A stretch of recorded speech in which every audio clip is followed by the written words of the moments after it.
સવારના વાગી ગયા 9:30 વ્લોગ વિડીયો બનાવવાનું કરી દીધું ચાલુ। જય મોગલમાં, જય કાળિયા ઠાકર। આજ તો પાણી વારવા વહેલો વિયો આવ્યો હતો, પણ હવે વિડીયો બનાવવાનું ચાલુ કર્યું। વહેલો પાવર આવે 5 વાગ્યે પાવાનું।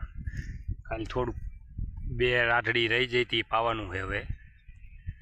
એટલે વિડીયો મોડો ચાલુ કર્યું, 5 વાગ્યામાં પાવર આવી ગયો હતો।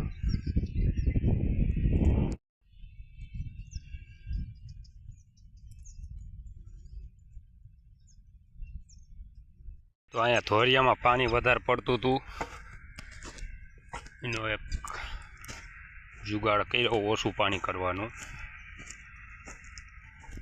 નાકામાં વધારે આવતું પાણી, એટલે અડધું આમાં થોડુંક આમાં વાળી દીધું, બીજી ઉપલા ધોરીએ આવી રીતનું લાઈન રાખીને આટલું એટલે વધારે ન પડે પાણી।